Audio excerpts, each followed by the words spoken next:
We're here with another edition of SVG SportsTech On Demand. I'm Jason Dachman, Chief Editor at SVG, and I'm joined by Jeff Barnes. He's EditShare's Director of Business Development. Jeff, how you doing today? And thanks for joining us. I'm good. Thanks for having me. Yeah, well, we appreciate you taking the time. EditShare's been extremely busy, during the pandemic era, especially as we've seen remote collaborative workflows exploding. We've obviously seen you guys make several enhancements and add some new features to your key platform. So let's start with just an update on, what's the latest on the EFS collaborative storage and the Flow media management solutions in terms of, new news and exciting features. Sure.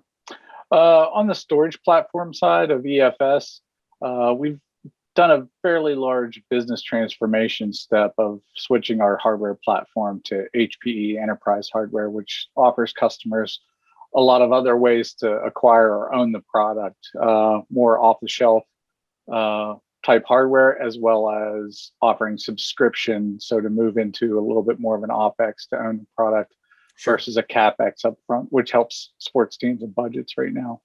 On the Flow side, obviously a large focus on remote editorial and cloud offerings.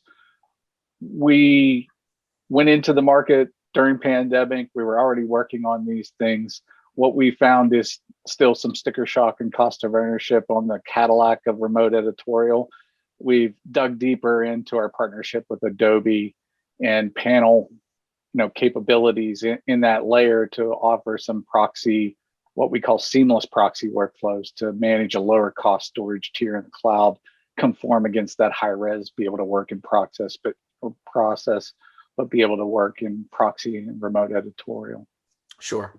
Yeah. I mean, obviously we've seen, like I said, the remote workflows have just exploded. We all knew it was going this direction. Like you said, you guys have been working on this for years, but certainly the trends accelerated and a 5-year plan suddenly became a 5-month plan. I'm sure. Did you see that with some of your customers?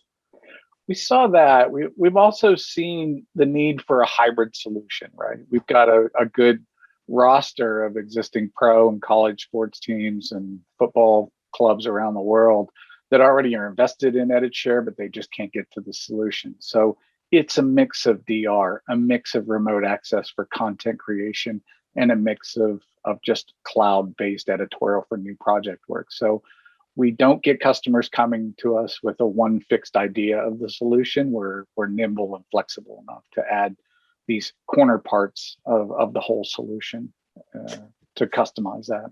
Right. And you talked about, being nimble and flexible, especially with some of the things that are happening in the industry. Closed environments aren't exactly exciting to a lot of people in the media and entertainment and the sports business right now.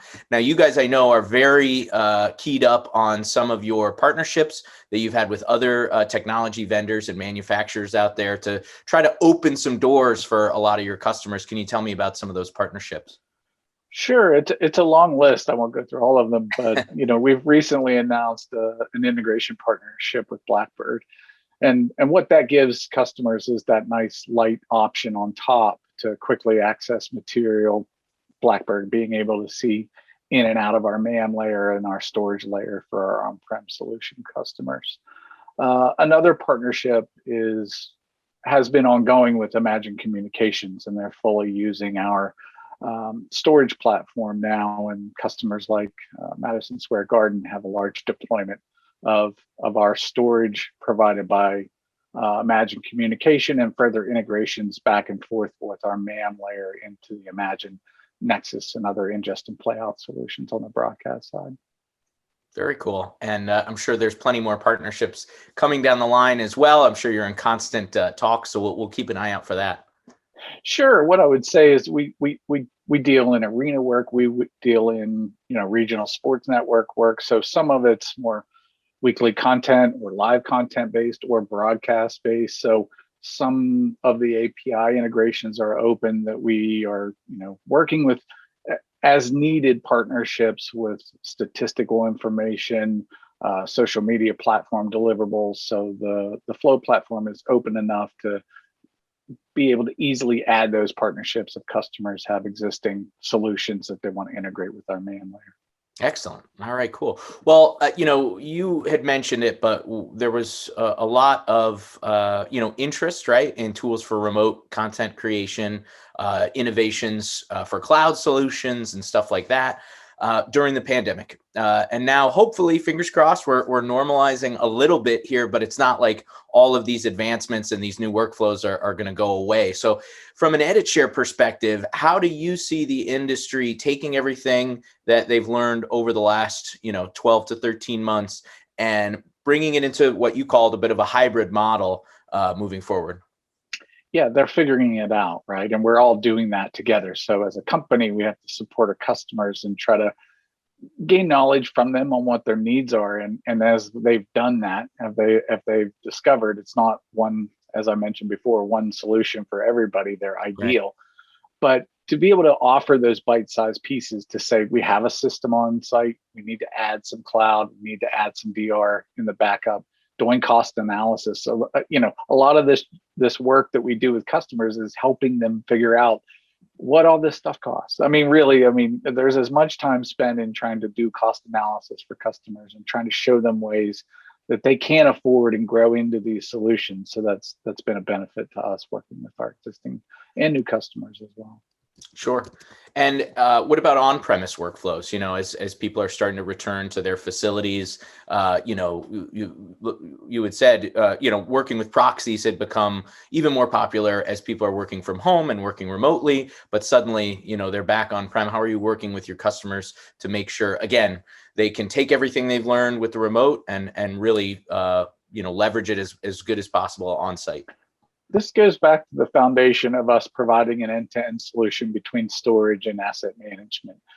There's very tight integration with those two platforms. And obviously, I mentioned at the top, switching to HPE gives customers other buying routes to own the hardware side. They might supply that or have an avenue to supply that themselves with contractual enterprise agreements they might already have, and come to us for a software only file system layer on top of that, as well as asset management layers. So there's no shortage of us innovating and integrating further into on-prem solutions, because hybrid's a magic word and it's easy to pull that off the shelf and apply to a lot of solutions. But we've not found many groups that can totally commit or afford to put all that material up in the cloud.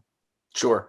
And, speaking of the cloud, I know that you guys jumped on board recently with the AWS Media Intelligence solutions, a really cool development from AWS, and some of the exciting next gen innovations that I think we've been talking about for a long time when it comes to AI and advanced tools. What does that mean for you guys? What does that mean for EditShare and your customers?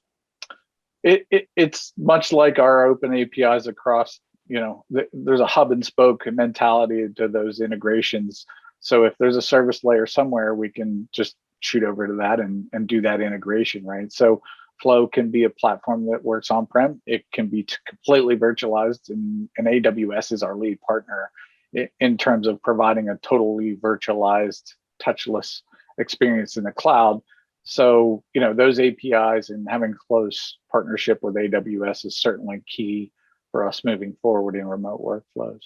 Very cool. Well, I know that there's going to be a lot more news coming down the line from EditShare, so make sure to keep us in the loop. But for now, Jeff, really appreciate you taking the time, and stay safe, all right? It's good seeing you, Jason. Thank you.